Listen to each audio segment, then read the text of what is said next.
We'll call the public safety meeting to order. Madam Clerk, would you please call the roll? Alderman Boyd, Present. Alderwoman Howard, Present.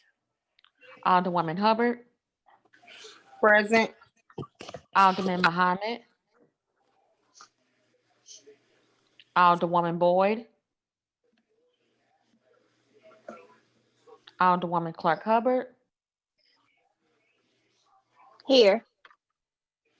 Chairman Vicario, Present. Alderman Muhammad, Alderwoman Boyd. 5 present, you have quorum. Being present, you need a motion to approve the minutes from the September 22nd meeting. If So everybody's moved. looking, So moved. we have a second. Second. Okay. Madam Clerk, please call the roll. Alderman Boyd, Aye. Alderwoman Howard, Aye. Alderwoman Hubbard, Aye. Alderman Muhammad, Alderwoman Boyd, Alderwoman Clark Hubbard, Aye. Chairman Vicario. Aye. 5 aye votes. The only business that we have, unless somebody tells me otherwise, is we have Commissioner Dale Glass with us, and he sent out a 72-page kind of his thoughts on the closing of the workhouse. I know that there is no vote. We already did our votes. So what I'm going to do is let Commissioner Glass talk. Then we'll go through committee members, and then any other alderman that wants to or would have questions for Commissioner Glass would please jump in. Then everybody should, instead of the host muting anybody, everybody should be able to mute and unmute themselves. So let me go down. Commissioner Glass, it's all on you, right? Just go ahead and give us your presentation and unmute yourself. We're done. Okay.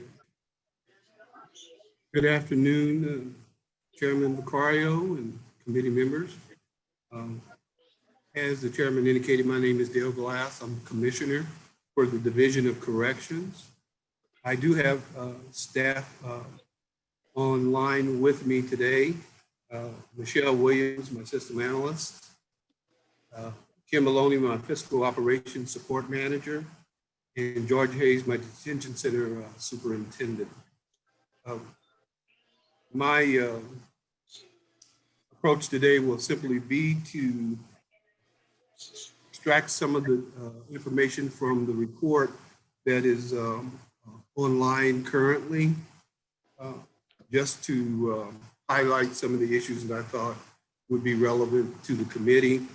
And basically, my intent is to speak to the deliverables that I determined apply to me in the ordinance 71217.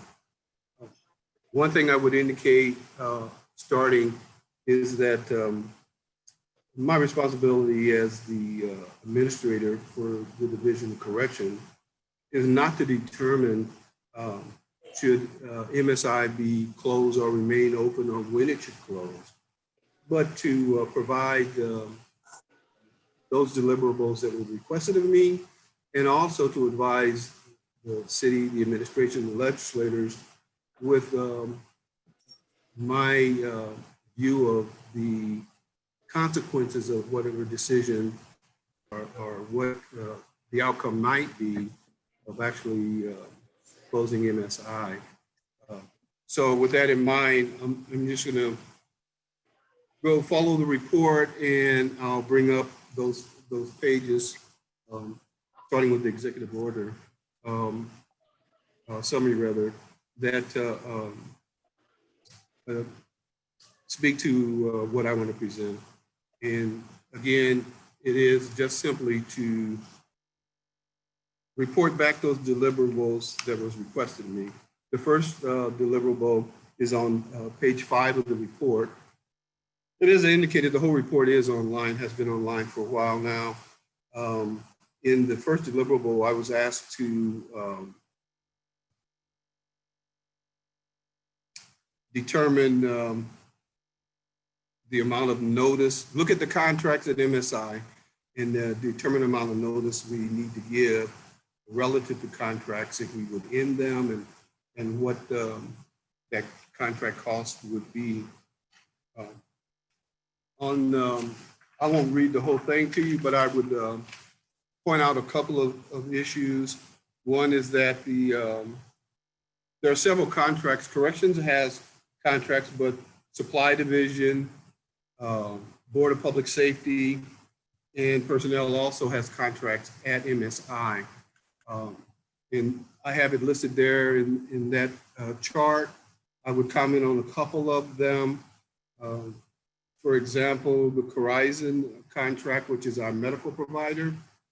The contract tends to be perhaps a little complicated. Part of the contract responds to number of inmates. And so if we have the same number of inmates, that portion of the contract would not change. Right now, we are working with that contract provider to look for duplication in positions because there are 2 buildings to see if there's any savings there. They have submitted their proposal, and I'm having medical experts review that so that I can make sure that we're still providing the necessary medical needs and our concerns that we require in the facility with those reductions. I would also recommend that some of the contracts, even if there are no detainees in MSI, should remain in place. Example would be pest control. Another one would be the fire protection contract, HVAC water treatment contract, and generator services inspection contract. Of course, I assume that BPS will be weighing in on what is required to maintain that building. But I would submit or suggest that you may want to consider keeping those contracts in place. The next deliverable is on page 7 of the report, and that deliverable asked me to list the number of employees at MSI. There's approximately 100 employees there, and I listed the positions on this presentation, but the actual staff members' names and salaries as required by the ordinance are on the actual report online, if you should want to see those. But I did want to also just point out a couple of things that ever since the population started dropping at MSI, I adjusted our staffing pattern consistent with that reduction in the number of detainees. In fact, the last time I filled a vacancy at MSI was in October of 2019. And also between that time and now, I have moved on 2 occasions a number of staff, probably somewhere in the neighborhood of 20 or so, to CJC and had them fill vacancies here so that our staffing matches the population.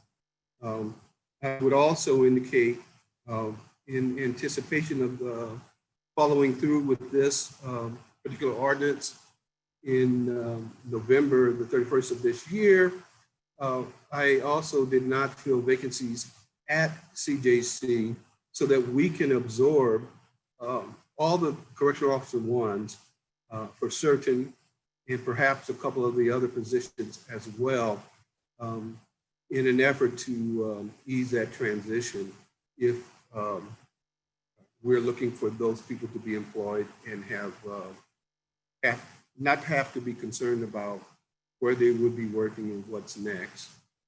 Correctional officers, as you may be aware, constitute the largest number of staffing or positions that I have in the Division of Corrections. The next deliverable is on page 10 of the report, and it speaks to trying to determine or find alternate placement for the detainees in the event that is necessary. And we sent out or contacted about 131 jails and got responses from 8 of the 131. And 2 indicated that they were able and willing to receive our prisoners. One was in Millard County, and they indicate that they had 45 beds, and that cost would be $45 per person per day. And it's approximately a 3-hour one-way trip between CJC and that particular location.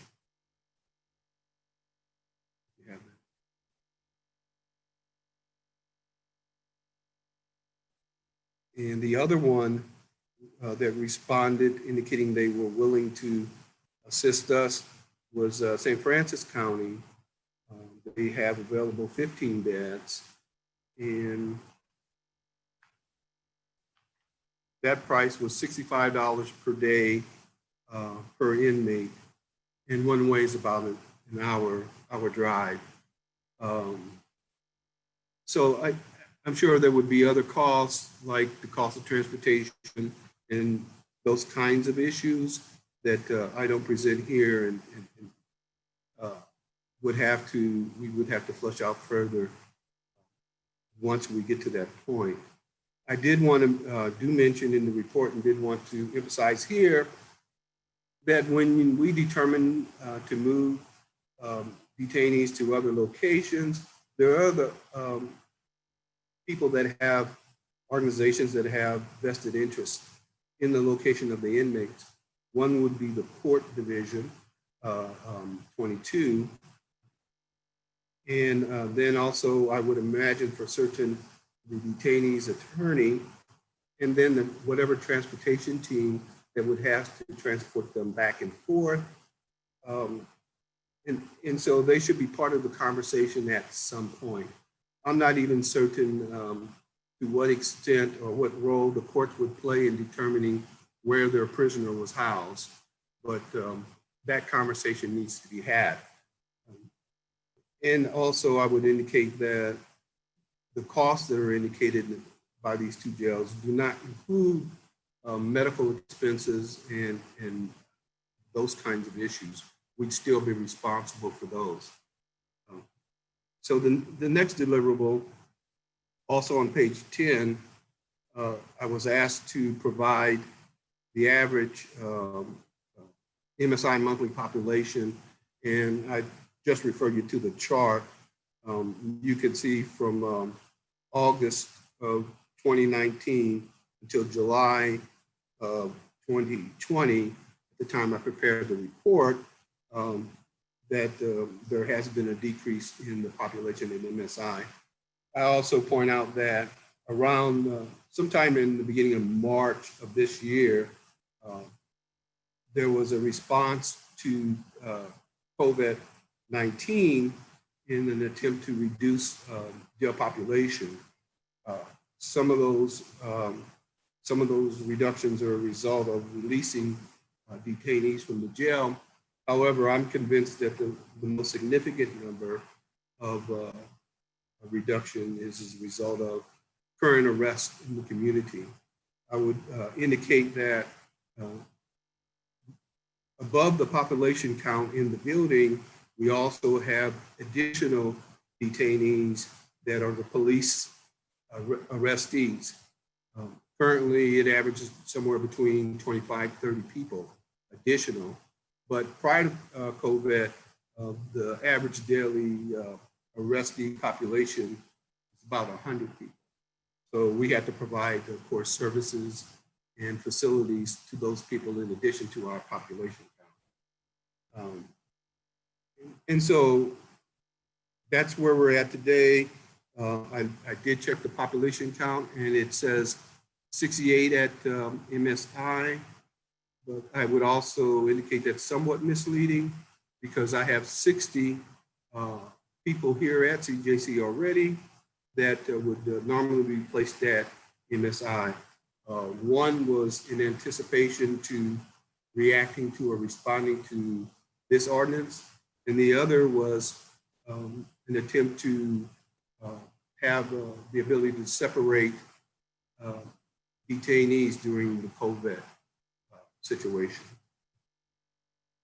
The next deliverable is pretty straightforward on page 11, and it's just me reporting back to you that that deliverable wanted me to touch base with and or assist the Board of Public Services in their efforts to look at and assess the MSI as well as CJC. We did have that kind of contact and communication. In fact, I believe we gave tours to both facilities for BPS, but I would submit that they are pretty familiar with the facilities because they help us on a regular basis in maintaining maintenance and operation of the facility, for which we are grateful. Another deliverable that's pretty straightforward, or at least I see it pretty much as a duplicate request as the third one, and that is finding placement for detainees, alternate placements. I think the difference, perhaps if I read it correctly, the first one was requesting placement for the current population, and this one hone-ins on future detainees and arrestees or population. But the result, the information to be reported out is the same, that there's just not much interest in taking our detainees at this time. And just as a note, I believe it's safe to say if not by virtue of the fact that we have two facilities, but the population count, we probably find ourselves to be one of the larger jails in the state of Missouri, and therefore there may be an inherent difficulty in trying to place our population in smaller jails. So that's my observations there. And then I would say the final deliverable that I would bring to you would be the part 2 of that report, which was due a little later, for which I'm grateful. It gave me a little more time to try to consider my response. And the things that I found relevant in that, in trying to address how a plan and how we would bring people from MSI to CJC. The actual, I don't think that you're talking about how do we do it, because that's pretty straightforward. We just provide that transportation and make that happen on a date that we wouldn't publish.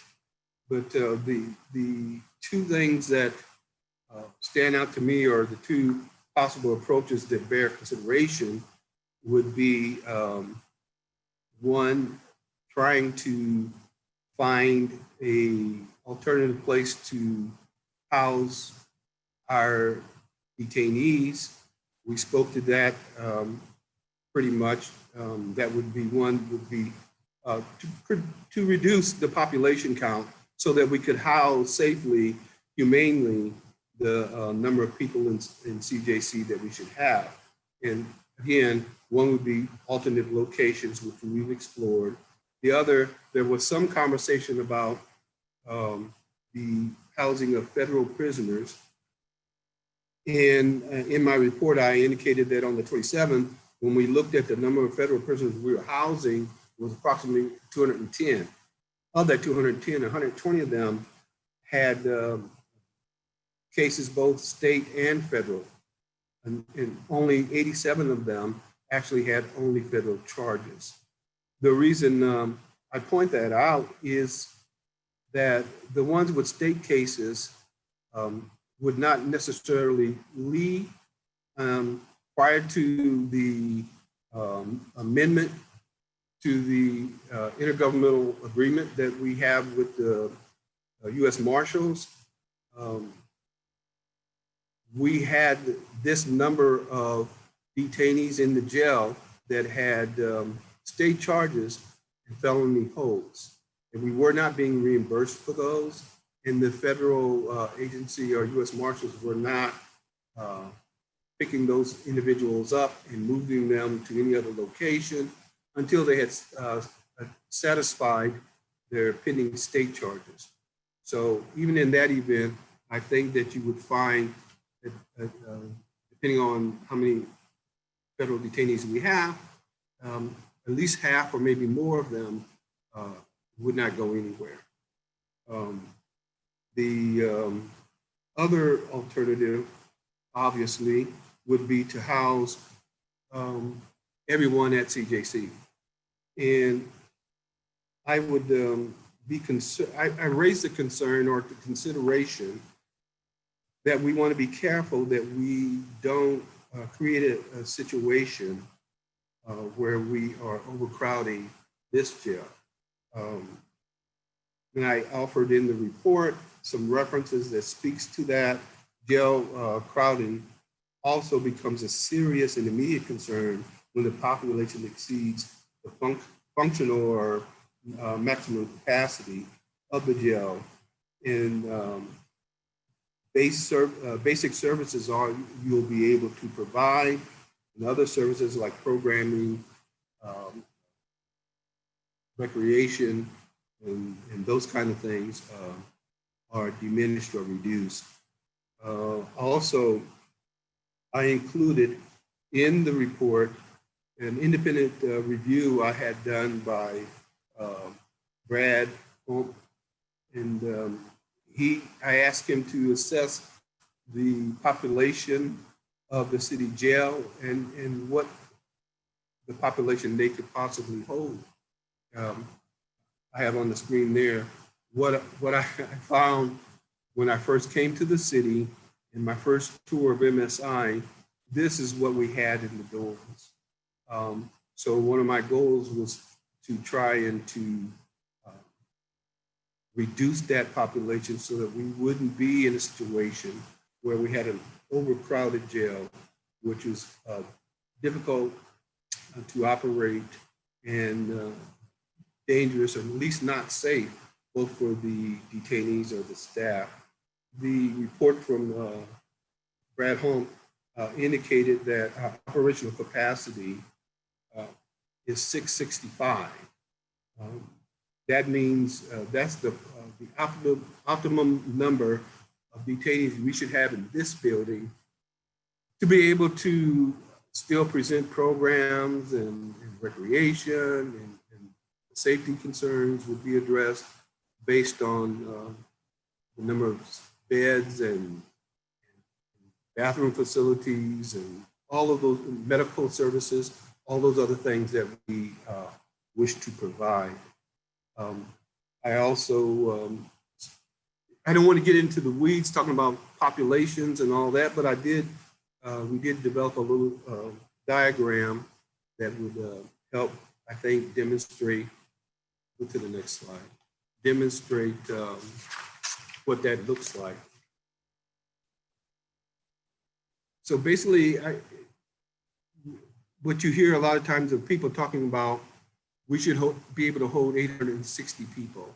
That is the facility capacity. That's how many beds we have in this building. But not all the beds are used by detainees. Some of the beds are used by arrestees, people pending warrants, going to other facilities, municipalities, and those kinds of things. So the maximum capacity, after I look at, after I subtract the beds that I mentioned, is actually 782. At 782, that's when you lose your ability to provide programs that can only provide basic services.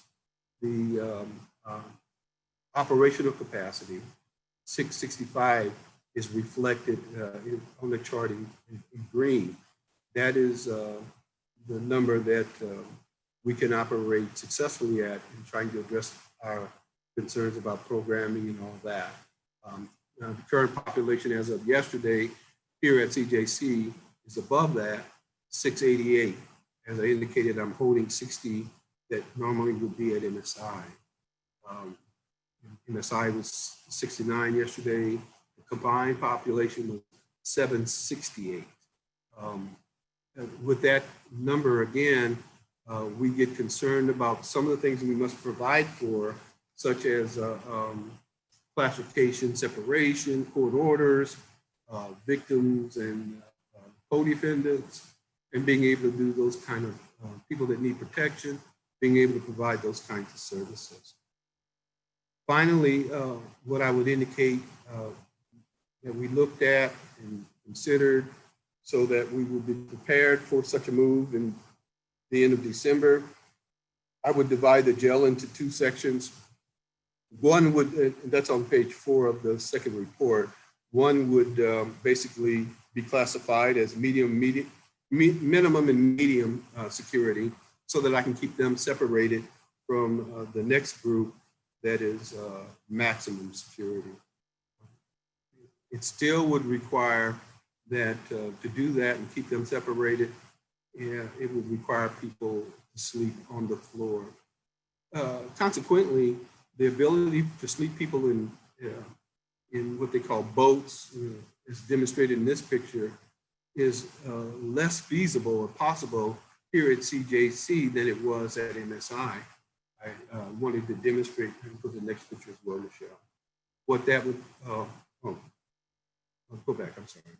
What that would look like at CJC, which creates a significant amount of problems for safety and other issues. The other concern is that, go ahead to the next one. The other concern is that I have to also take into consideration the increases in population. In 2018, the peak population was, what was it? No, I'm looking at 2018, 1399. And then in 2019, the peak population was 1314. And in 2020, it's 1010. That is just a peak population, but I have to account for surges when there are a number of arrests or some issue going on in the community. Then we have to have a place for them to obviously be able to live in the jail. The second issue that I looked at is, again, to be able to consolidate or move to one jail. There is going to impact some of the programming that we tried to bring to the facility. At MSI, I put a few pictures in of some of the programs that we've done. We have some pictures there of the gym where they're able to get out and stretch their legs, get out of their cells for a moment. We've had programs and graduations. We've had a baking program that's listed there. We also have resources where we actually have a resource day where the inmates are able to talk to the various providers in the community so that they can access those services when they're released, and also advise their family what services exist that may be consequential or appropriate to them. And then the last picture I have is the project, the art project, where we, the detainees actually painted plywood to use on abandoned buildings in the city. A program that they really enjoyed, and again, gave them an opportunity to do those various kinds of things. This is just a couple of the programs that we have. We have programs at both locations. However, the majority of our programs did exist at MSI. And finally, the last program that we were developing, which I was really disappointing to me, is that we were working on developing a behavioral health unit, and that was located at MSI, but we had to abandon that in anticipation of our next steps in the city. So Chairman Vicario, that's my presentation, and I'm available for questions. Okay, and I think what I'm gonna do is, because we are probably pretty much in agreement. I've been on tours in both. I've come just by surprise at both. And, I know this is some sort of a mandate or whatever, but I think we're doing a disservice to the people that are in the workhouse. But so I guess I'm gonna just go across the board here. So it would be Vice Chairman Boyd. Do you have any questions, or would you like to say anything to Commissioner Glass? Sure, thank you. And thank you, Commissioner, for all the hard work that you do. I know it's not an easy task. Before I start asking you questions, I want to talk a little bit about your qualifications, because I don't want to insult you in any way with some of the questions that I might ask you. Tell us how long you've been in the corrections business. Corrections specifically, I started in 81. I'm sorry, yes, 1981 for the state of Missouri. I worked in various positions as a CO1, a classification assistant, probation, parole, both in the field and in the institution, deputy warden at the prison in Pacific, Missouri. I retired from there in 2009. And in 2012, I was contacted by the city to ask if I could assist with their jails provisionally. And some 8.5 years later, I find myself still here. Okay, so it's reasonably to say that you have about 37 years of correctional experience? That somewhere between 37, 40, yes, something like that. Okay. And the reason I ask you that is because I'm just an alderman. I mean, I have an MBA, I understand business, I've served my country, I understand military, I understand discipline, I understand order, but I don't understand corrections. So I lean on professionals to help guide me on making a decision that is the most responsible decisions for the people that we represent in the city of St. Louis. And so in saying that, I was kind of struck by $45 per person per day. And remind me what that county was again. The first county you mentioned. Miller County. Miller? Okay, Miller, yeah, okay. So $45 per day. They had 40 beds, is that correct? 45. 45 beds, okay. And then you talked about St. Francis County had about 15 beds and $65 a day. So let me ask you this, what do we get for those services if we are contracting with a different county? What does that come with? So actually, Alderman Boyd, I did not ask them all the services they would provide. I think that would be better addressed with an RFQ followed by the bid process, because we would probably want to indicate to them what we were expecting and what we wanted them to offer. Okay. That's a basic price of what they charge or they believe it costs them to house an inmate.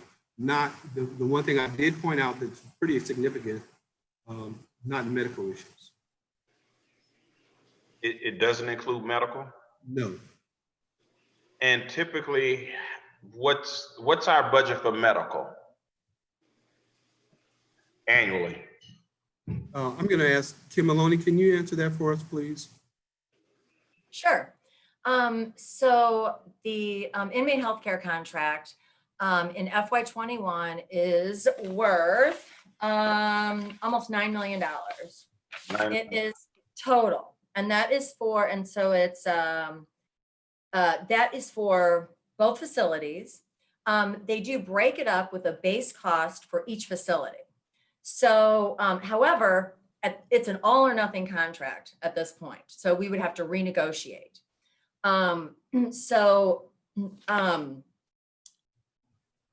It's $9 million, and MSI's portion, the FY21 appropriation was $1.6 million. And that was 1.6 because we understood that the populations was a lot less than it has been in the past, right? Yes. Well, and the thing is that the contracted fees are $9 million. That's the 1.6 million is in 1010. There is some in 1010 and CJC, and then some of the contract is also been appropriated in 1116, the federal revenue money. Okay, So go ahead. So Kim, for the public, so that we can make this, you know, where a kindergarten would understand. Yeah, I know, right?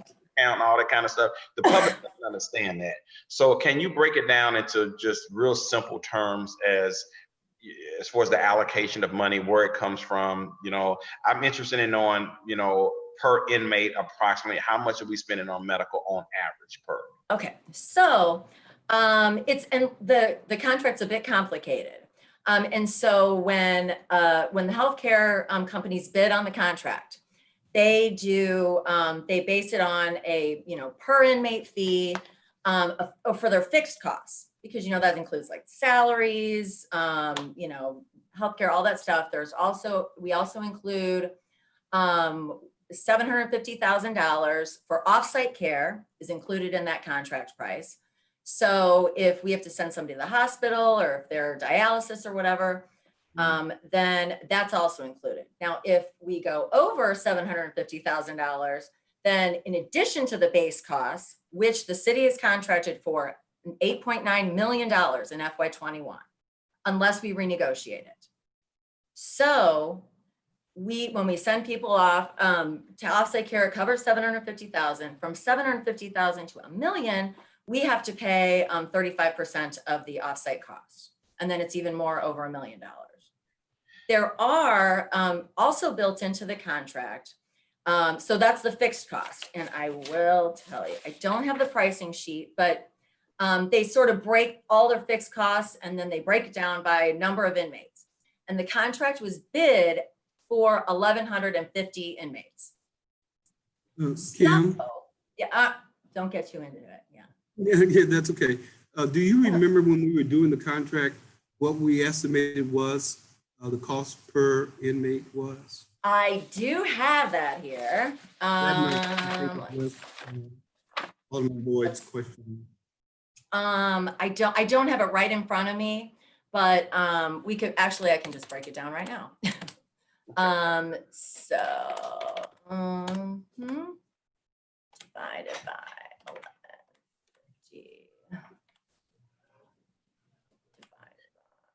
While she's doing that, I just want to $21. $21 per person per day. That's for the fixed cost. 41. $21. That's fixed costs. Yes. So that doesn't include if they go to the hospital and. No, that does include that. That's because there's the fixed cost. There is, so that this is where it gets a little complicated. So that 1,150 number, the population number, that's the threshold. That's where fixed cost, we would only pay the base cost. Okay.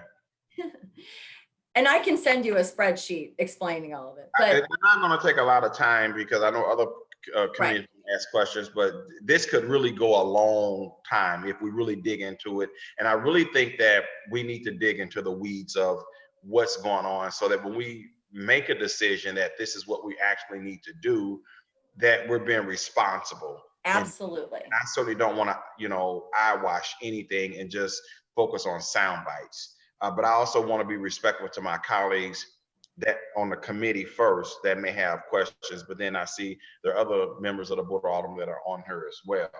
Because, go ahead, Kim. I was just gonna say, I can provide you with a spreadsheet detailing, and I'd be happy to explain it at another time. I mean, it is pretty complicated. But I think it's important that you do. So if that's Absolutely. not the presentation, can you make sure that every member of the Public Safety Committee gets it? And then, Mr. Chairman, I mean, I'm not trying to run anything, but if you know it's your committee, then it goes out from the committee to the rest of the Board of Aldermen.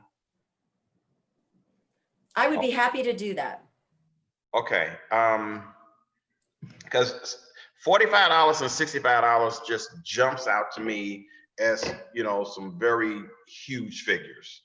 And I just want to make sure that we're being very responsible. And certainly if we're going to shut down MSI, what I don't want to do is something that is a good idea that has unintended consequences, and that it actually costs the taxpayers more money in the long run than we anticipated. I just wanted to, again, go back and compliment you, Mr. Commissioner, on the fact that you do have some innovative programs that's going over at MSI. And it also seems to me that MSI appeared to be more flexible as far as either, and you correct me if I'm wrong, either operating programs or even inmates being able to move about more freely than at the Justice Center. Can you talk a little bit about the difference between how people are housed at the Justice Center and what the restrictions are, what the restrictions are versus how people are housed at MSI and the flexibility of both? Yes, and Alderman, if I may, I'll comment. The budget division is also looking at some of the information or questions you posed, and they might be in a position to help respond to that question. Okay, well, maybe next time we'd have to have Mr. Paul Payne come and help us out. So thank you for that. The difference is basically design. When MSI was built, they looked at providing outside space, gymnasiums, and program space and the like. In city jails in the middle of urban areas, they went up instead of horizontal, and they didn't provide those kinds of spaces. The general principle is that jail is intended to be a short stay. Mm-hmm.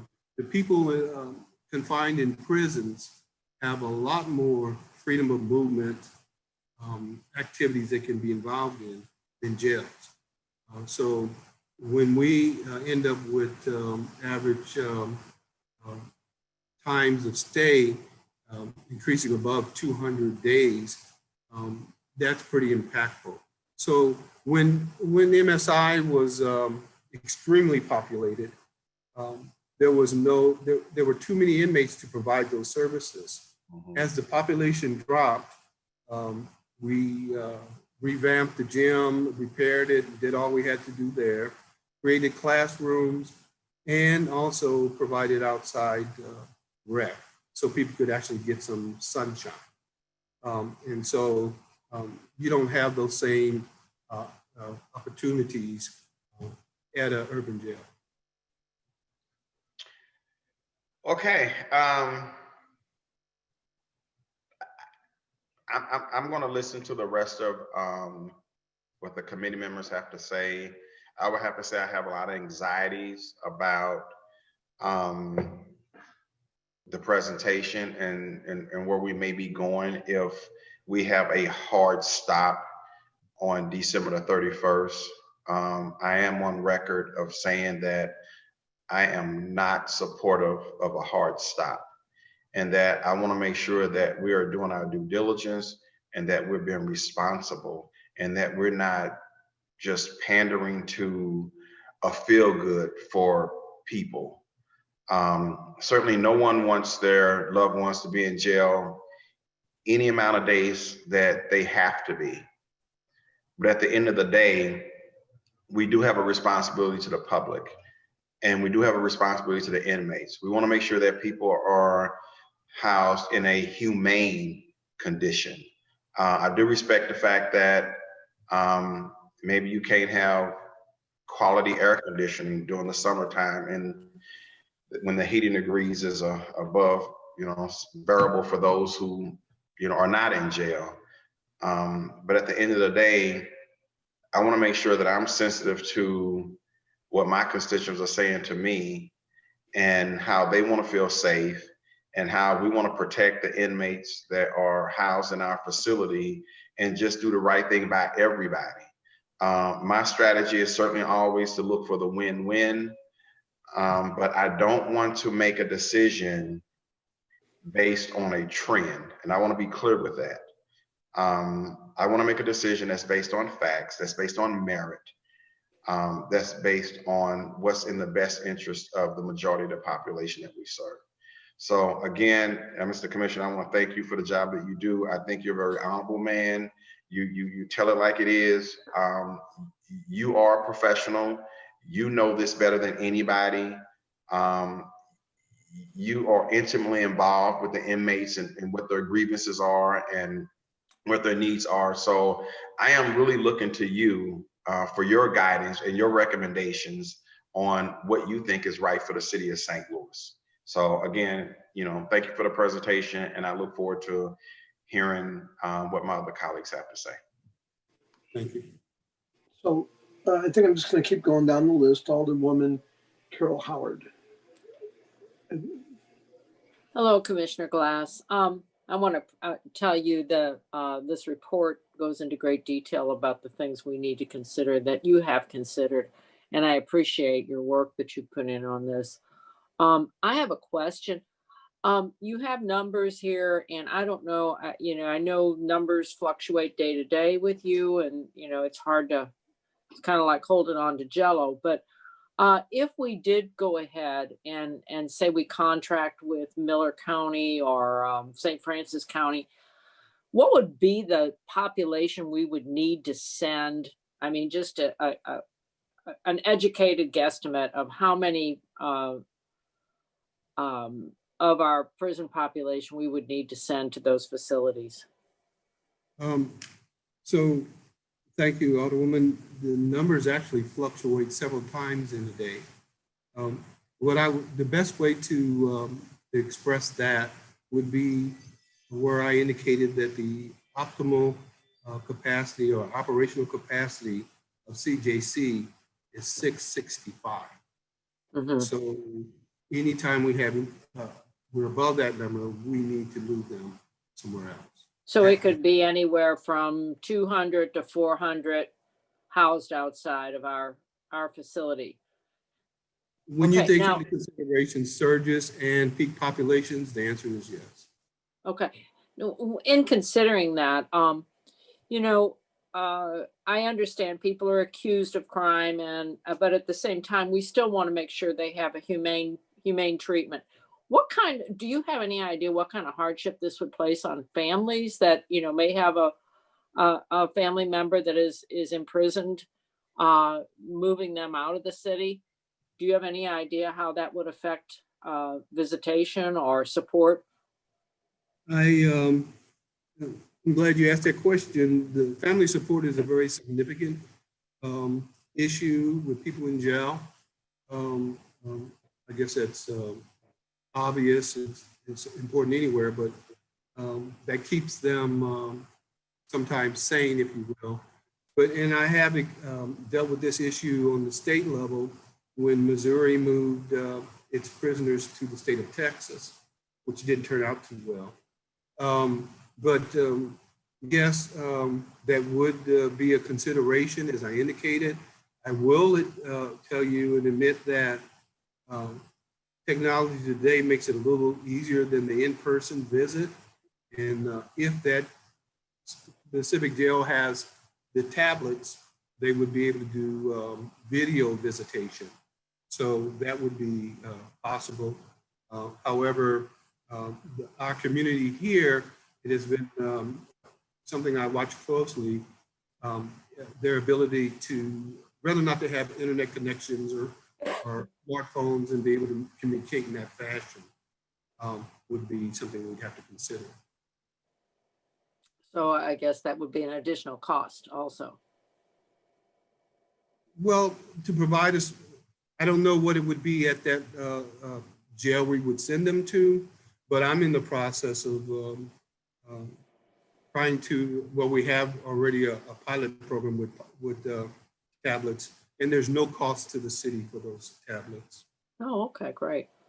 What other considerations as far as the well-being of the prisoner in reducing this population and shifting everybody out of MSI over to CJC, other than, I mean, you brought up several, but the overcrowding and then the lack of outdoor space. What other considerations as far as how they interface with your with the correctional officers and so forth happens?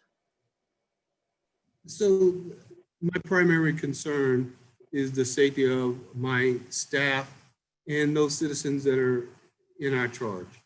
And one of the things that in terms of best practices and any kind of resource you would look at ACA standards, NIC standards. One of the major issues with overcrowding is safety. Safety and being able to house people humanely. I have to look at that first, but I tell you, and I'll couch it like this, at least on a personal level. One of the things that I really wanted to bring to this city was programming and reentry process for the inmates. I mentioned the behavioral health unit. We were well on our way establishing a behavioral health unit at MSI.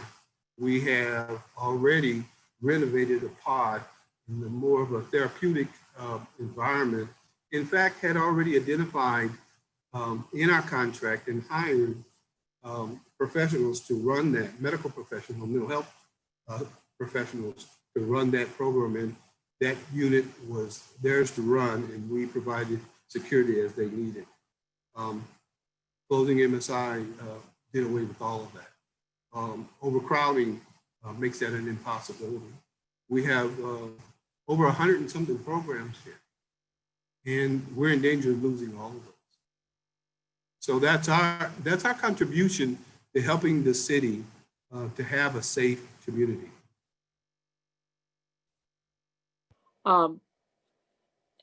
When we talk about people being imprisoned, you know, the revolving door in the cycle, breaking the cycle, you know, both in families and in repeat offenders. And moving toward that, we try to provide some social services preventively, but at the same time, as things look now, it doesn't seem like we're having much success with that, getting out in front of the behaviors that are causing such havoc in our community. But if we can work from both ends, I think we would be fortifying our city and having a much better population and much better outcomes for everybody involved, those offenders and those that are victims. So with that said, I appreciate the work you've done. I think that you've brought about a lot of change. I was on the Public Safety Committee previously, and the conditions at the prison were horrid in 2012, 2010 before you took over. And I think you've moved the MSI forward and provide a lot more services for the people that are unfortunately housed there. So thank you very much for your dedication and for this report and giving us good information to go from. Thank you. That's all I have. So we're gonna move on then, would be Alderwoman Tamika Hubbard. Thank you, Mr. Chairman and members of the committee, and thank you, Commissioner Glass, for coming forth. I think it's kind of unfortunate because we knew that some of these concerns were in place, and basically you have concluded what many of us thought early on. I think it's important for us to maintain the quality of service that we offer to our offenders. And I think that it's kind of sad when many people don't understand what all we provide and how we go above and beyond to treat them humane and fairly. And if simply closing the workhouse would put them in awkward situations and causing undue hardship on them and their families, then I think that's something to consider. I first would like to ask you, where is Miller County? How far is that from St. Louis? It's about Miller's the one, about three hours away one direction. Oh, wow. Okay. And So, Alderwoman, you may recall in the late 90s when we sent people to Texas, yes. we had to bring them back because that jail released dogs on our prisoners. I'm not saying that I'm concerned about that at Miller County or St. Francis County, but I will say that we take pride in being one of the better jails in this state. And so the services that we provide, you will be hard pressed to find them somewhere else. Right. I believe that wholeheartedly. And I definitely remember those lawsuits. And I remember all of the money that the state had to hash out regarding that, because our offenders were treated unfairly and inhumane. You also spoke about how we have to provide the same level of medical services, and how it can be an undue hardship on the court system and many other entities that play into this whole process of transporting offenders and housing offenders. So can you tell us, if at all, I don't believe that I saw any, but is there any cost savings associated with us closing MSI? I think that Paul Payne would be better suited to respond to that. I've met with him. And Is he on the call, Mr. Chairman? I don't believe so. But Clerk, Mr. Clerk, if you're here, can you see if you can get Paul Payne, the budget director, to zoom in with us? I'll try to contact him. Okay, thank you. So I did meet with him and we discussed it. In my interpretation of that meeting or conversation is it's going to be hard, we'll be hard pressed to realize significant savings. In fact, I would indicate that if you look at the revenues that we brought in fiscal 20 from federal housing, which is a little over $8 million to the city, that's more than what was budgeted for me in fiscal 21 to run MSI. Thank you for offering insight on that. Like I said, I would like to commend you on your efforts. I know that this puts you in a very awkward space with trying to, I guess, appease so many people. But I think as a body and as a city, it's in our best interest to do what's conducive to our department and to make sure that we are properly housing people, to make sure that we are prepared to house if in fact we have an influx in numbers with our crime rates through the roof right now. So I guess I'm looking forward to the conversations to see how we can just move forward in any way. I mean, if it's something that's not feasible, I'm prepared to make a decision that we need to, I guess, move in a different direction or at least explore other options. But it looks like you put a lot of time and effort since we last met and since this decision was made. So I guess I just would like to hear more commentary, or, you know, for the people that are steadfast on us closing MSI, where are the solutions? Because at this time, I respect your leadership, and it doesn't seem to be quite feasible. And that's all I have, Mr. Chairman. And thank you again, Commissioner, for coming forth. Thank you. Thank you. And I'm just going to keep moving on. I'll save some comments to the end, but Alderman John Muhammad, I saw you were in there, popped in. It's on you now. Thank you. Thank you, Chairman Vicario, for your leadership, and thank you, Commissioner Glass. For the sake of time, I will reserve my questions and comments. I'm not going to say anything that we have not heard before or nothing that we do not know. But thank you, Commissioner Glass, for this enlightened information, and thank you for your leadership in transforming and reimagining corrections in our city. I appreciate you and your staff, Commissioner. no further comments, Mr. Chairman. Thank you. Thank you. I'm gonna move on down the line here. I'm gonna, Alderwoman Pam Boyd. I have no questions for Dale. Dale, it seems to me since you have came into MSI, you have made a lot of positive corrections, and it seems that my concern is moving those prisoners to another county, because I kept asking the people that kept pushing to close the workhouse, I said, what's your plan? And so, of course, they didn't have a plan, because they said, we'll take them to the county and we'll take them to Florissant and we take them to Clayton. The problem that I have with that is now we're talking about St. Francis County. So that's impacting the families. And so me knowing a lot of people that have been incarcerated, that's a challenge for their families to get to them. So now we're costing the families more money. So I'm just not comfortable with just saying moving our prisoners.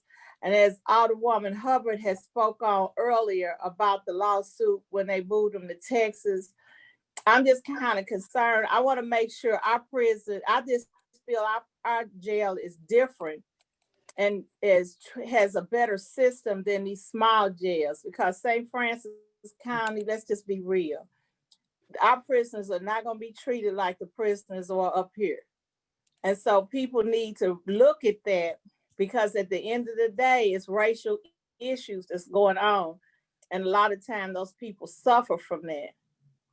So I applaud you for what you're doing, but I know that if you close that workhouse, again, my question is, we'll have a big building in that ward, and what is going to be done with that building?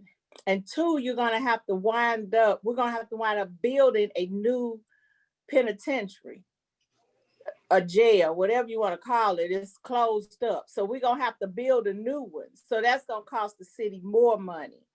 So I'm just, I hear them say close the workhouse, but I also hear the residents, and I hear Dale that's saying the programs that they have, that you're actually trying to rehabilitate these people. So that's the issue that I'm having.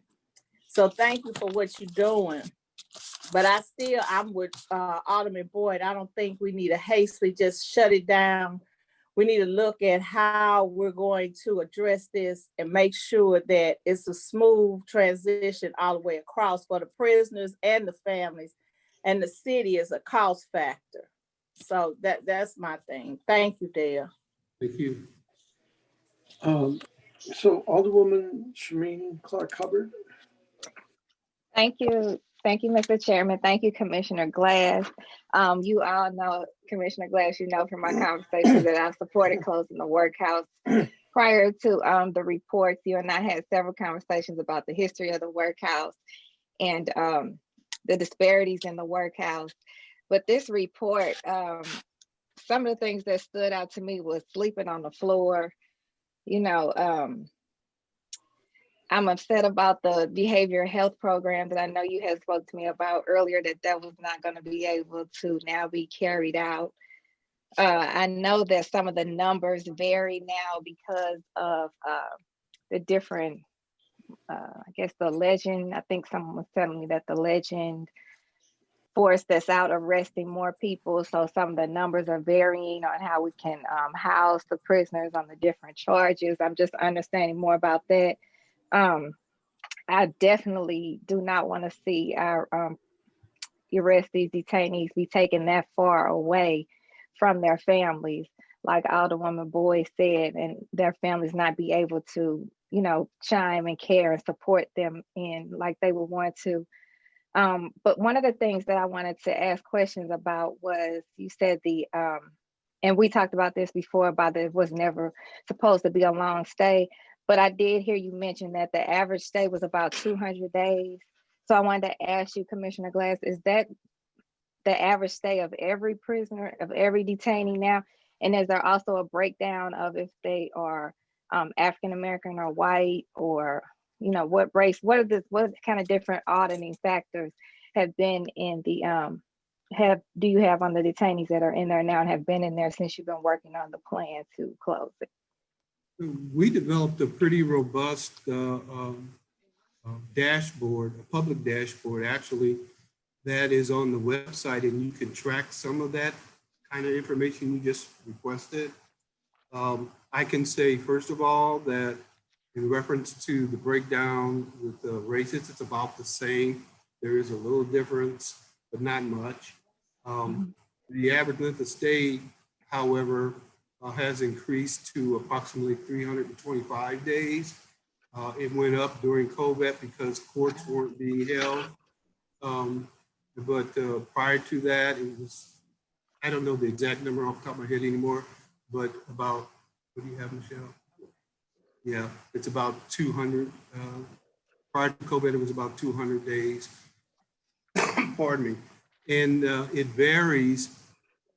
Some people come here and they're gone in 4 hours. Some people have been here for years. The people that stay the longest typically are those with more serious offenses. And quite frankly, they are housed here, the maximum jail, and a significant percentage of those eventually end up in prison. So I guess that's to say that the court hearings tend to take longer to come to fruition. Okay, which is not because the MSI, that's on the court side, which is why they tend to stay longer then. The jail has nothing whatsoever to do with mental stay, number of prisoners, number of released, number incarcerated, nothing whatsoever to do with that. Okay, that's what I was thinking. Okay, before I get off there, and I'm hoping that we can get Budget Director Paul Payne on, because I had those same questions about the cost savings that we would take or not take with closing the workhouse.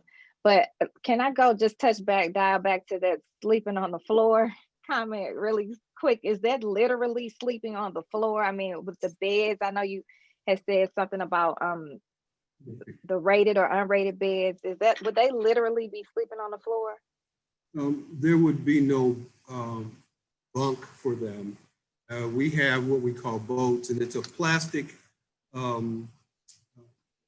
device that a mattress can fit into. If you look at the picture on your screen, there on the floor is what we call a boat, and we have the mattress in that boat. The standards that I try to reach would indicate that they should not be sleeping on something that's touching the floor, but more like the bunks you see where it's raised a certain distance off the floor.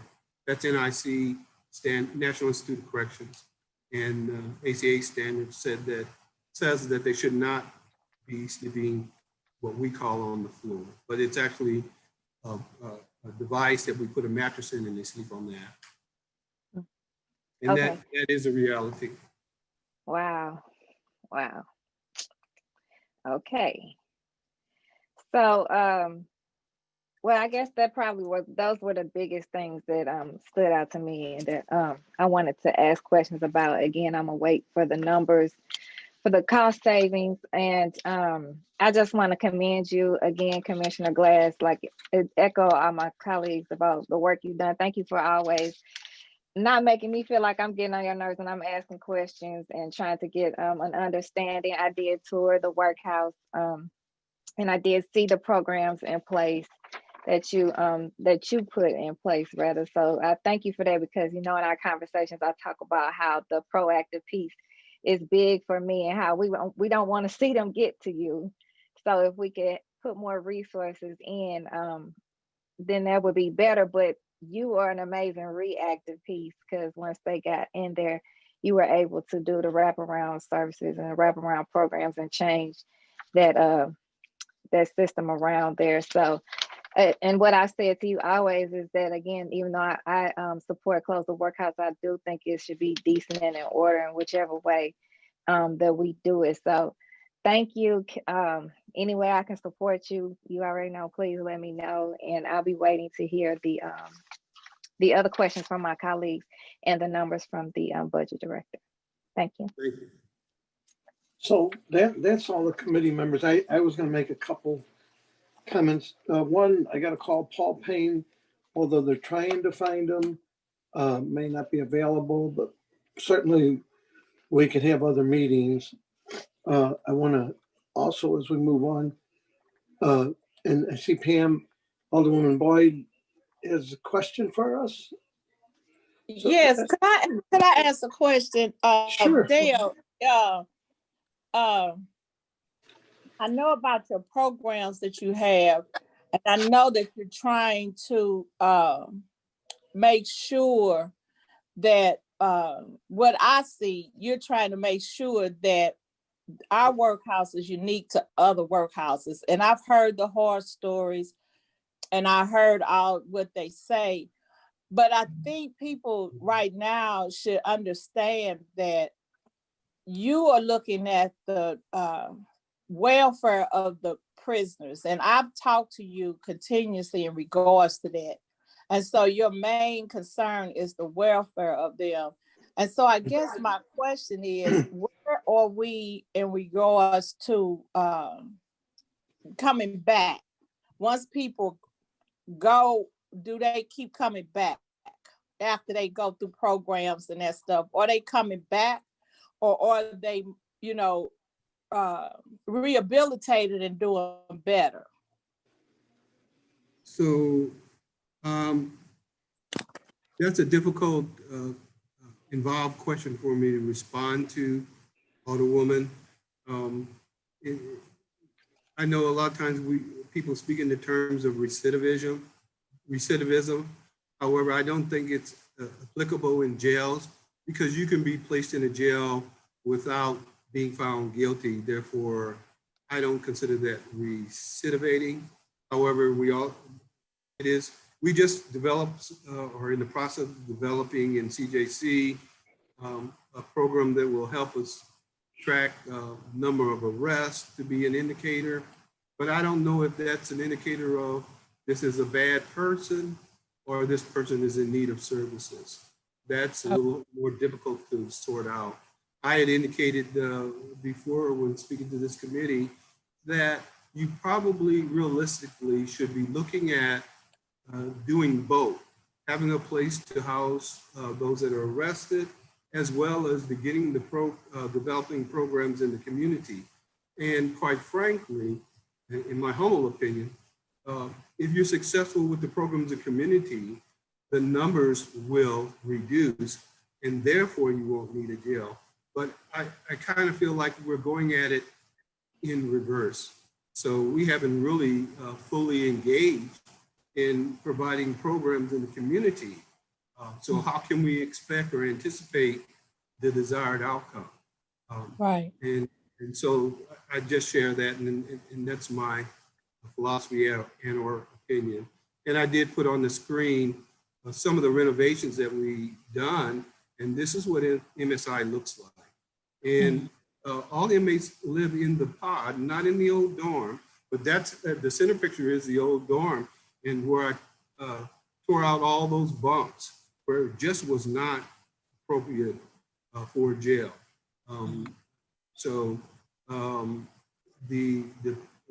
The pods are air conditioned. We are renovating those, have renovated here, have renovated some of those already. And so I don't enjoy seeing people incarcerated, but I think we have a lot to do to change that and not just let them out. That's some of the renovations in the pod itself. That's what the floors look like, the showers will be done. So again, thank you, Alderwoman Boyd. Thank you. So, let's see, we'll take them pictures down. Yes, take them. I'll take them down. So anyway, couple things before I move on to other questions.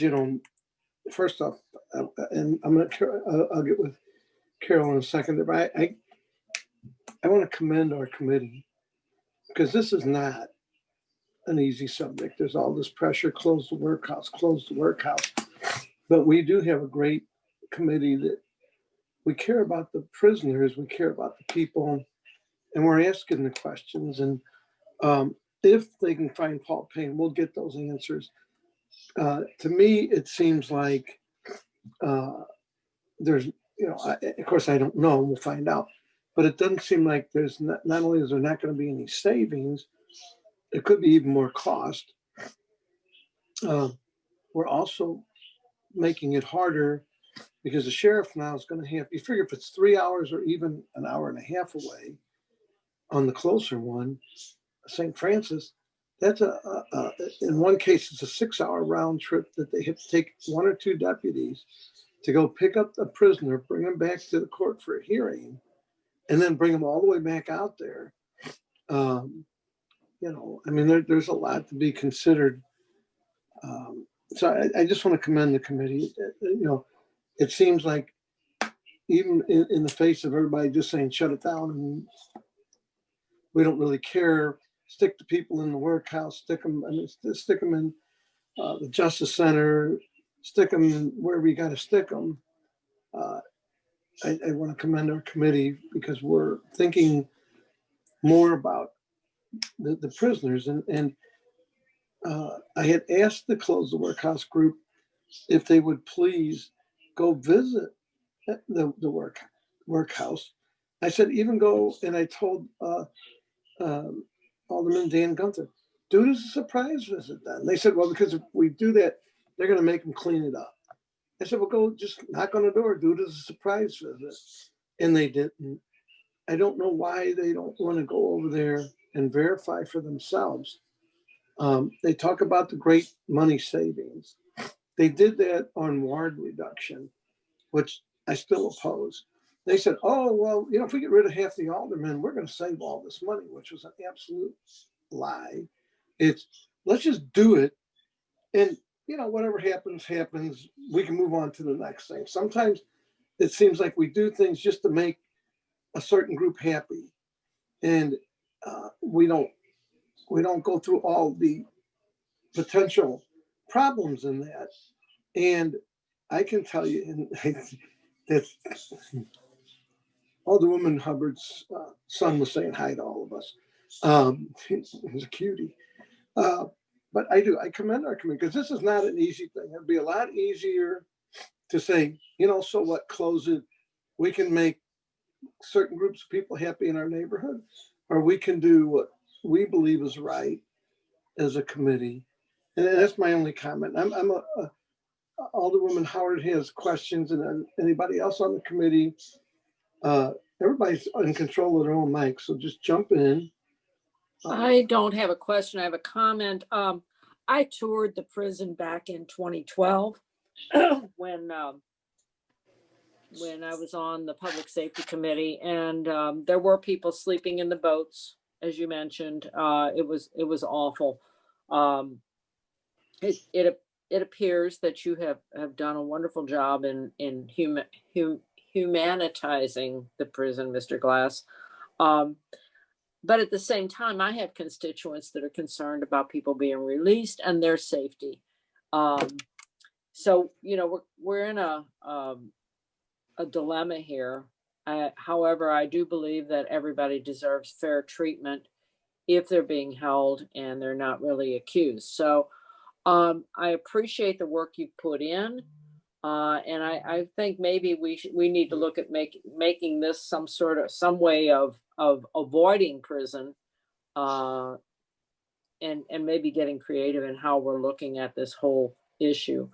I appreciate your time. Again, I appreciate the report and the facts you've presented. And I look forward to maybe meeting with Paul Payne and getting some numbers as he sharpens his pencil here. So I appreciate all of the information you've shared and look forward to continuing the conversation. Thank you. So what we're going to do, and if anytime Mr. Clerk, if Paul happens to come in, let us know. If not, so I do see Alderwoman Ingracias. I saw Alderman Dan Gunther, and that's really all I can see on my screen. I don't even see Dan anymore. So in whatever order you choose, I guess Alderman Gunther, are you out there still? I am here, and I will speak to my the woman from the 6. I'll let her go first. Okay, and everybody's unmuting and muting themselves, so I'm not muting or unmuting anybody. Thank you, Mr. Chairman, and thank you, Alderman from the 9th Ward. I appreciate your hat tip to seniority. Mr. Glass, it's always good to see you and talk to you. Again, echoing the sentiments of the Alderwoman from the 26th, you're always patient with me. You respond immediately. I know that you are doing a lot of work that should have already been done in the city jails. I just have a few quick questions because the programming that you have been able to undertake at the jails, I think is very impressive. Can you break down how those programs get paid for? Most of the programs are done with volunteer work. However, some of them are paid for with federal revenue. So those are the two primaries. Okay. One of the last pretty serious conversations we had, you indicated to me that a lot of the programming was paid for out of the commissary and telephone calls. So the prisoners themselves paying for the programming at the city jails, is that no longer accurate? The commissary revenues were not enough to support the programming. I use the commissary revenues to pay inmate or detainee workers that work in food service, laundry, things like that. And I supplement it with other funds. And yes, you are correct. I also use the revenues we receive from inmate phones to help pay for some of the programming. Okay. But we have a large number of volunteers in the city, people that want to work and help. That's great. Would you be able to get to us or the Public Safety Committee at some point a breakdown of what that looks like so we have a better idea of actual numbers? Yes, I will. Okay, thank you. Just a couple more. Do you think that with the newly constructed pretrial services that are being offered, or just a more robust pretrial service support system, that we would be able to reduce the number of people in our city jails and possibly the length of stay? So it's a precarious situation and difficult to ask. There's so many factors that go into who is arrested and stay in our jail. And the one thing that I continue to try to emphasize is the organization in criminal justice that has the least control over that issue is the Division of Corrections. Yep. When I look at the population, and there's been a lot of progress in terms of the population. There is no doubt. We can see that drastic change. We in 2012 we had more people in MSI alone than we have in the whole division now. But there are some things on the horizon that concern me about the population. One thing is the COVID-19 impact. I'm concerned about a reversal of that issue in terms of population ticking back up a little bit. But then I also have to take into consideration things like the Missouri Crime Bill, Operation Legend, Operation Safe Streets, even looking at the issue of hiring more officers or filling vacancies.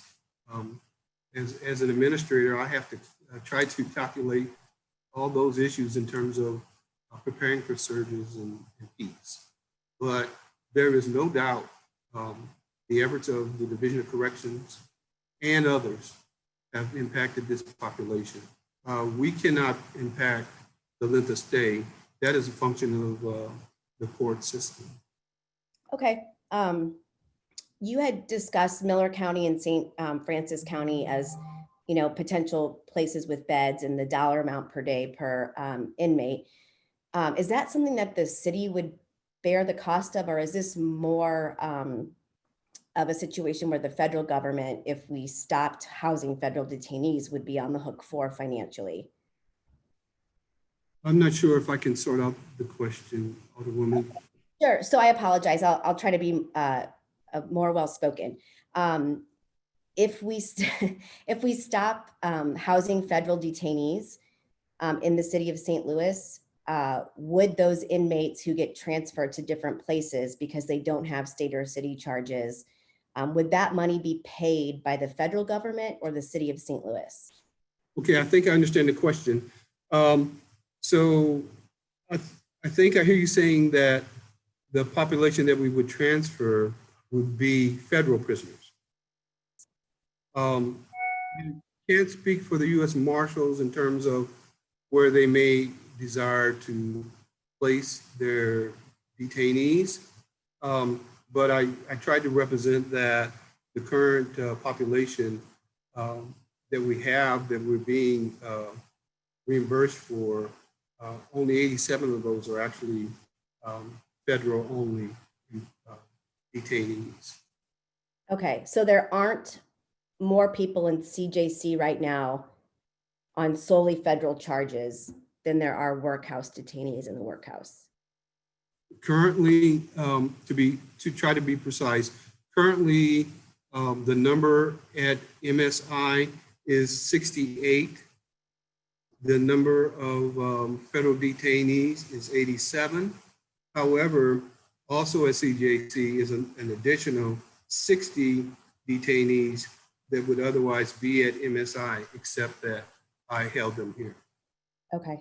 Okay. And last question is, in the first report that you submitted earlier, or I guess later in the summer, I should say, you attached the assessment that you commissioned from Brad Humpy. Am I saying his name correctly? Yes. Okay. And in that, he recommended an audit of pre-trial incarceration periods. Is that something that you've considered doing or is already underway? Actually, that would be a process better undertaken by the CJC, because, and I don't want to try to get too far into the weeds, but the city, in all the different divisions of the judicial system or justice correctional system, need to evaluate how they want to treat those that are arrested, detainees, how they want to use their jail. It's not my jail. I maintain it for the city. So who do you want to incarcerate? How many people are you looking to incarcerate? What programs do you have available to divert people? And how does that work? And CJC has already undertaken some of that work. We just haven't gotten there yet. Can I interrupt you really quickly? When you say CJC, are you referring to the Criminal Justice Coordinating Council? Yes, I misspoke. I apologize. CJCC, you are correct. A lot of acronyms to throw around. I just wanted to make sure on the record that we were correct. Have you brought this up to them as something that would be wise to do? Actually, they were already working on this before I asked for assistance in assessing. Okay, great. Thank you. I don't have any other questions. Appreciate you letting me take some time, Mr. Chairman. Okay, Alderman Gunther, anything? Yep. Thank you, Chairman Vicario, and thank you, Commissioner Glass, for being here. The Alderwoman from the 20th covered a couple of things, but I was kind of looking for a little bit more information about the federal detainees. So on the report, it says that you have 210.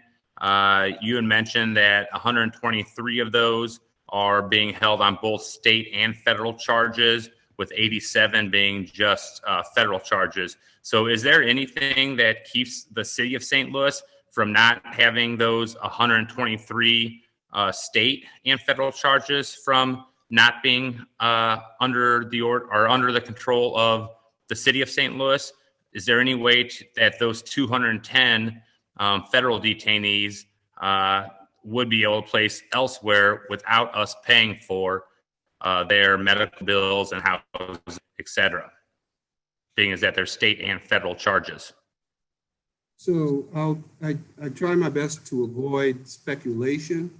I can lend to the conversation this way. When I was approached, we were approached by the U.S. Marshals. We had approximately 100 detainees that had both state charges and federal charges. The state charges are typically handled first. I don't know if that's typical, but that's what was occurring. And therefore, we were receiving no funds from the U.S. Marshals or the federal government related to those individuals. They had state charges and warrants or hold on their federal charges. So we received no funds.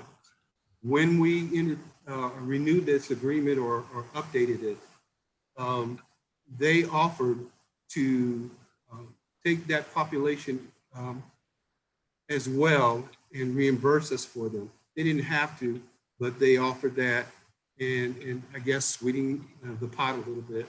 But nonetheless, that's what they did. If they leave our jail now, will they take 110? I don't know. But I do anticipate that we would still eventually reach the same level of about 100 people with state charges that also have federal holds. That's been pretty consistent throughout my tenure. Okay. I hope that answers in a roundabout way. Yeah, and then one of my other questions, I agree with a lot of my colleagues that the services, the mental health assistance, the things that you've been providing all are wonderful. But my question is, what is keeping us from doing that at the CJC? Can we not run these same programs just in a different building? Space and the makeup of the building, as I spoke about before. We have programs now at CJC. However, the population is such that we can run those programs. Although I'm a little over the operational capacity right now, but the makeup and of the physical plant at MSI lends itself more. So potentially, if we were to get our numbers lower at CJC and we could use one of the pods for a classroom or a counseling room, we potentially would be able to run these same programs at CJC.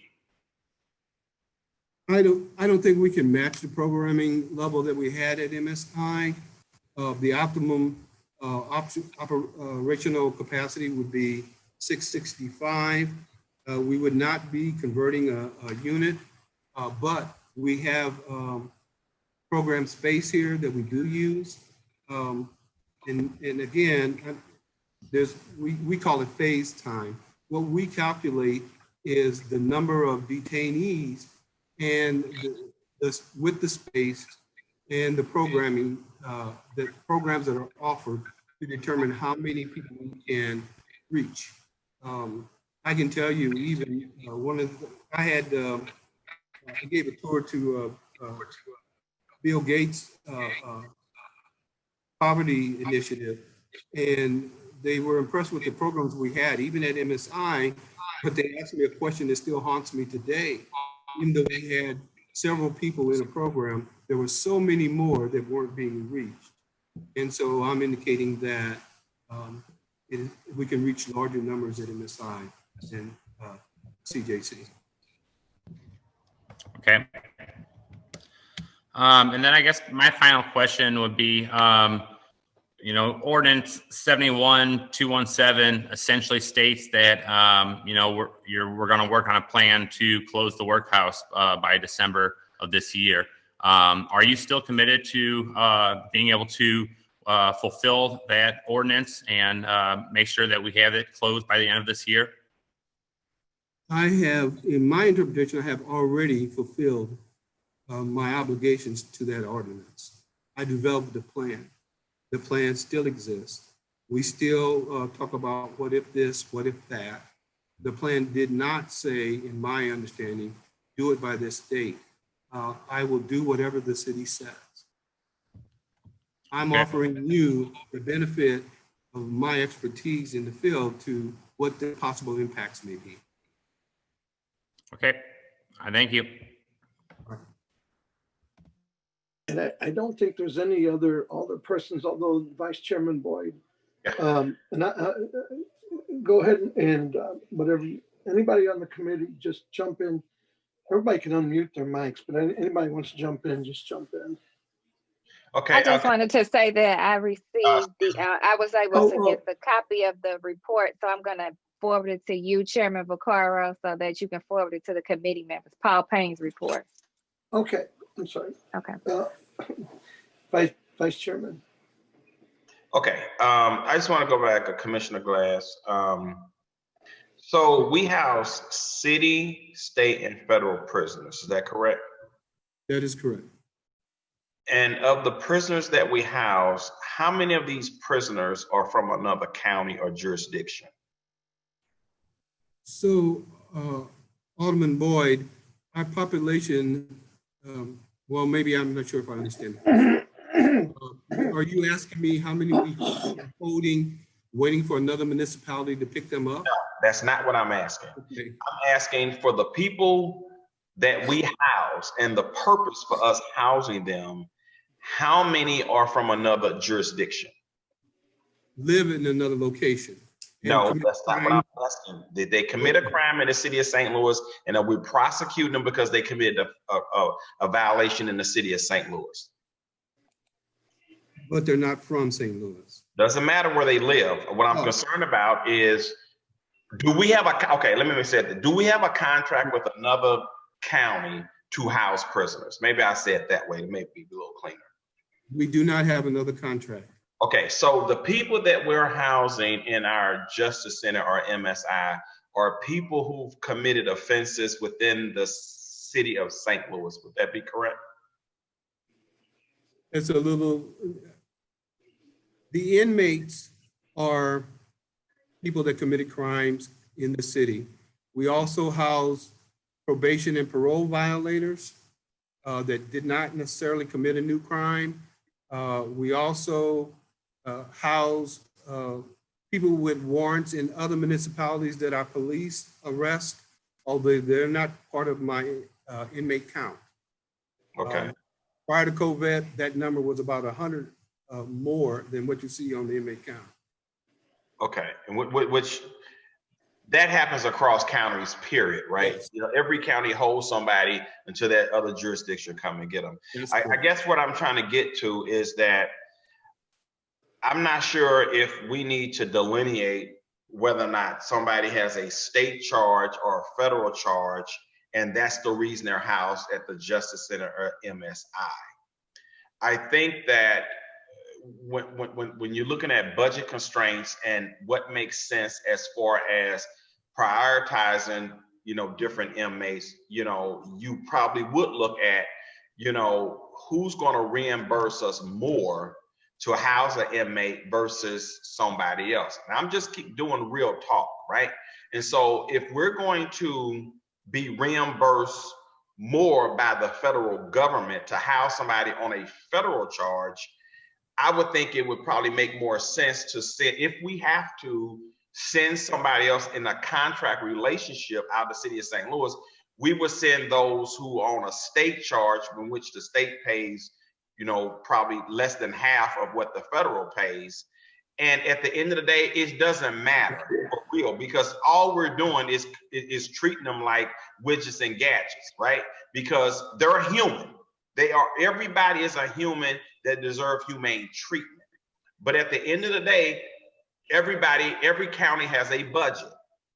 And so then you end up shuffling people around in a way to make your budget work. And I'm not asking you a question. I'm just kind of giving commentary that I want people to really, truly understand. And I don't think it's necessarily wrong or right.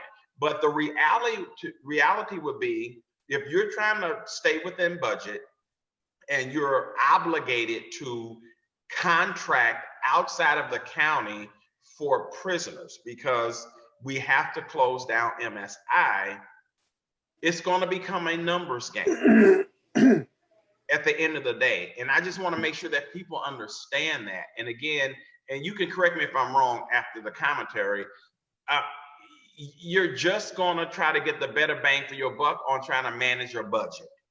And it doesn't even sound right. I feel kind of weird even talking about it, but I like to talk reality. I like to tell the truth to the public. I like to be on the record of saying, here's what reality is. You know, because we have to deal with some tough choices. And I am very concerned about. Jeff, you got muted. Jeff, somehow you got muted. I'm concerned about forcing the shutdown because it can be delayed. Maybe an option is to delay it because we haven't figured it out, you know, what the best strategy is. But I'm just saying, I know that we have to be thinking about when a prisoner come in, you know, do they go this way on this track, or they go this way on that track? And with COVID-19 and with budget shortfalls, and you know, here I sit on the parking commission, and we just had a presentation that was pretty doom and gloom last week about parking revenues. And so if you want to keep the city of St. Louis budget balanced as much as possible, we're going to have to make choices to send people different places based on, you know, who pays the most. And I'm done. And go ahead and respond if you want to. You don't have to. Well, if I was smart, I wouldn't respond. I just let it go there. I don't want to get you in no trouble. I'm the troublemaker. So I don't want to get you in any trouble. So I take my lumps and bruises. I've been doing it for 17 years. So don't get yourself in trouble based on what I'm trying to talk reality in real time. No, that's not possible. I can't be in trouble. I would say that if we're talking about finance or money, I would only lend my uneducated comment.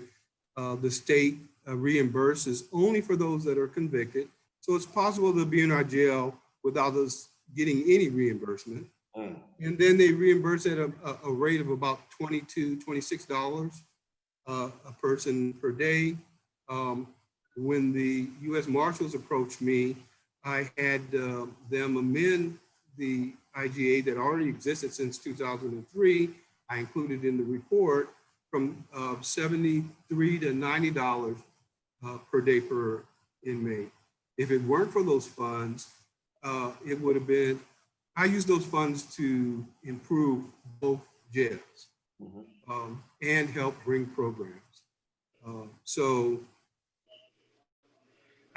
that's all I'll say about that. Well, let me make sure I'm clear with what you're saying, Commissioner Glass. So if a person is in our jail on a federal charge, and let's say they're in our jail for, let's say 180 days, and they get found not guilty, do we get reimbursed? Yes. Okay. For federal, yes. Okay. So if a person is shipped to, because only right now, just on the data you've given us, if they're shipped to Miller County and we're paying $45 a day and they're there 180 days and they're found not guilty, then the taxpayers of the city of St. Louis just eat it. Is that right? Yes, for state charges, but even if they stay in our jail, Right. My point is, it becomes a numbers game. My point is, people will start to become widgets and gadgets, because why would I want to send somebody and pay to Miller County and risk paying, you know, losing out on paying $45 a day for 180 days when I could just keep them here and the federal government will give me 70 some whatever amount, you know, a day. And so I just want people to think about that. I'm not saying that is what you would do because you're a professional. I'm not saying that is what the administration would direct you to do. But what I'm saying is those are things to think about, because this ecosystem that we're trying to create, this new system of how we balance a jail system with having just the Justice Center and not having people sleeping on boats, okay, and move people to different counties so they have a better quality of life, we hope. It's just not as simple as putting it on paper.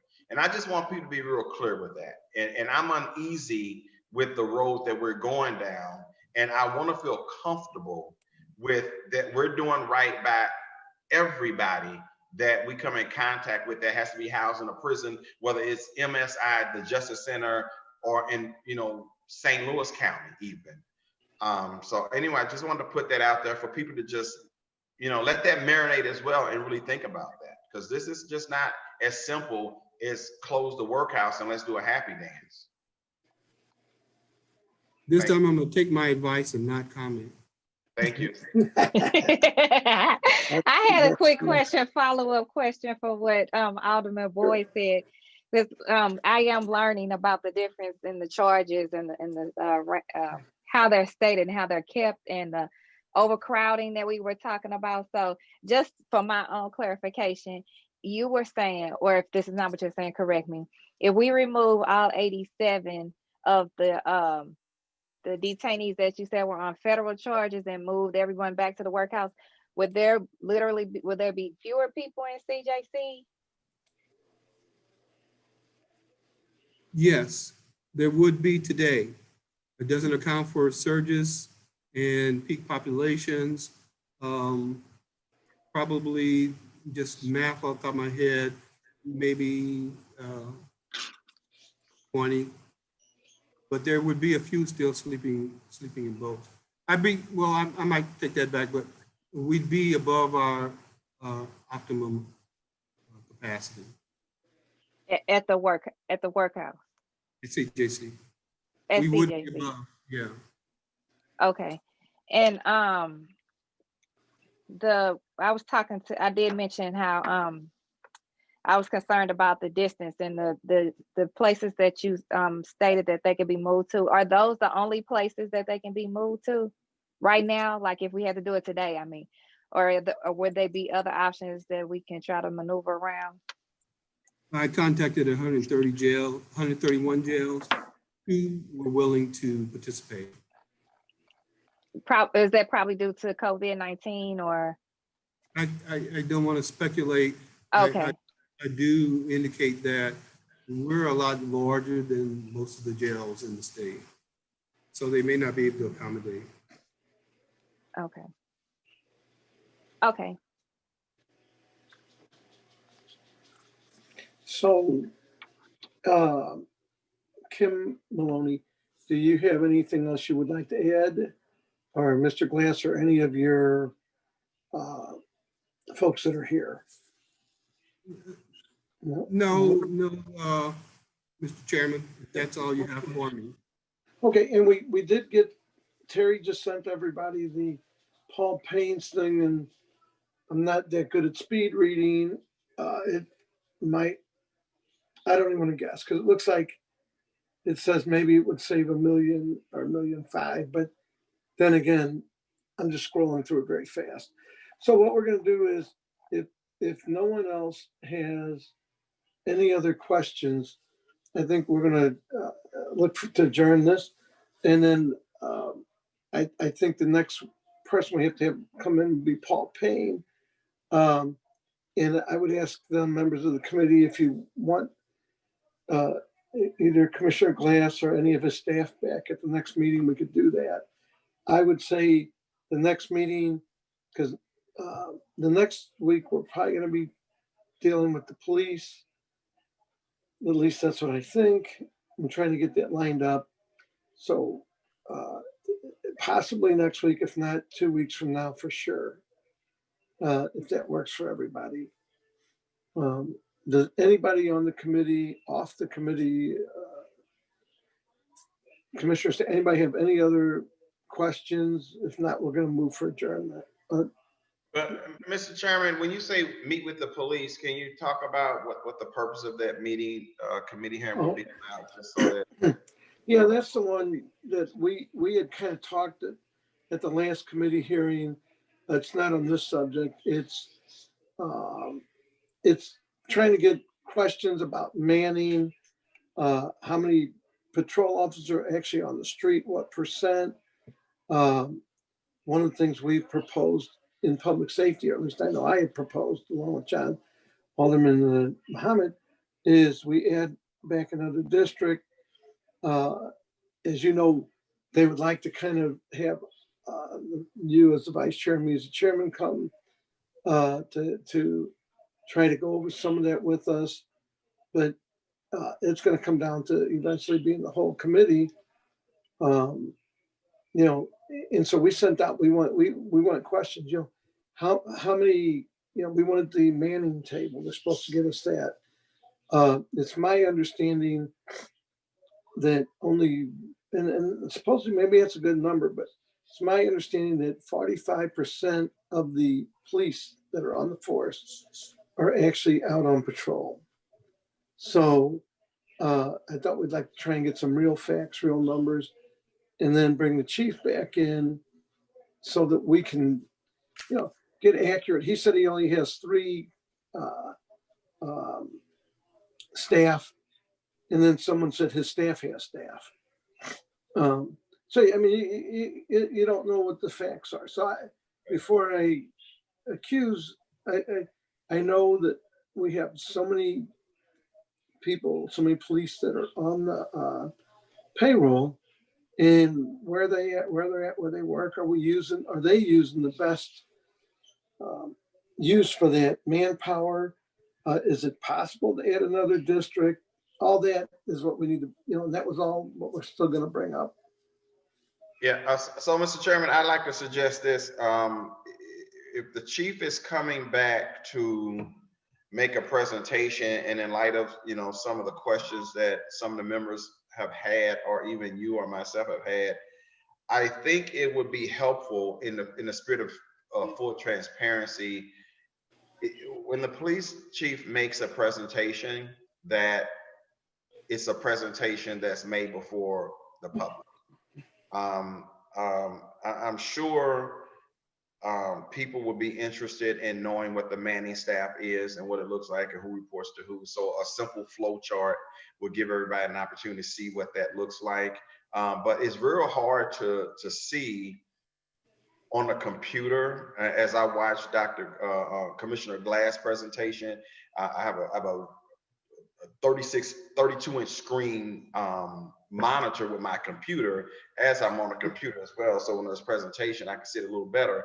But for those who just have a laptop or a small desktop 17-inch screen, it's kind of hard to see a presentation. So if we're having a presentation and it breaks down a flow chart, I think it would be helpful that if you have the huge flow chart, but then as you break it down in departments and break out, that those particular charts would be presented so that people don't get lost in the small print.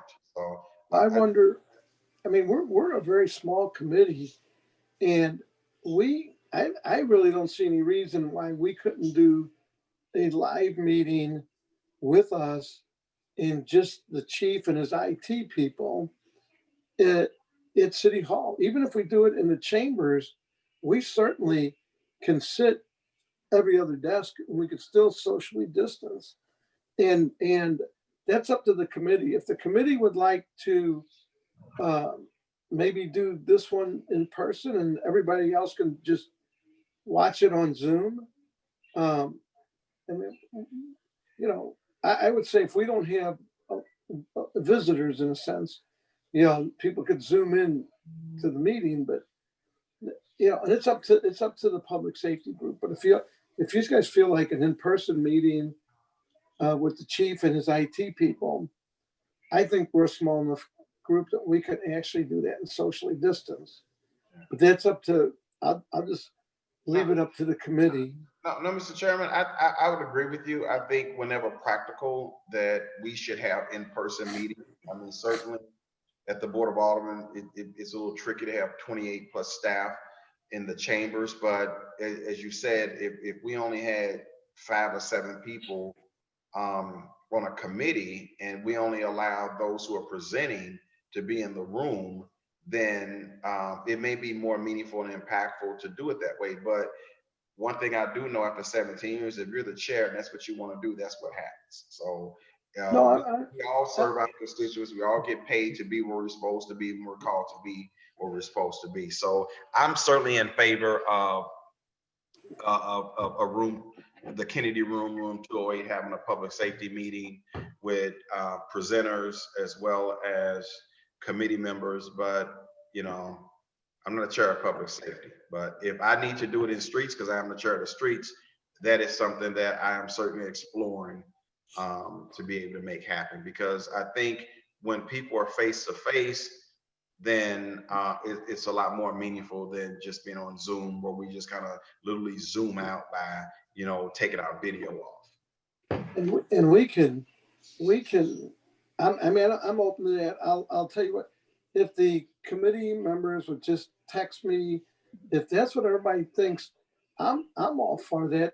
There's no reason, we're only 7 of the committee, and we can even meet in the chambers, and we could spread out across the chambers. And, you know, we all got microphones to be able to hear us. You know, I'm in favor of meeting in person. I certainly think it's a better way. I'm not, you know, I mean, I get by this way, but I sure wouldn't mind doing it in person. So I would agree with you. And I also, you got more time on them. Mr. Chairman, Matt. Yes, please. On that. First of all, the president and I are having a conversation in terms of an ordered way to try to do exactly what you're talking about. Not saying this is not ordered, but in an ordered way. There are other considerations. There's the consideration of how many staff the communications department must have there and their proximity to each other. When you go into the Kennedy room, they have to have a certain number because of the cameras, and then they have to sit right next to each other in terms of the control board. So there are other considerations to think about before you talk about having it back either in the chambers or in the Kennedy room.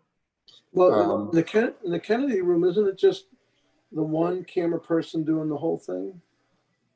No, it is not. No, it's not. They have, when they're having these particular meetings with the Zoom, there are at least 3 people that are involved with this. Well, let's not take up everybody else's time. Maybe that's something that we can all talk about and you know, offline. Right. I do look forward to being back in City Hall, you know, doing the people's business. You know, me both. Thank you, thank you, Mr. Clerk.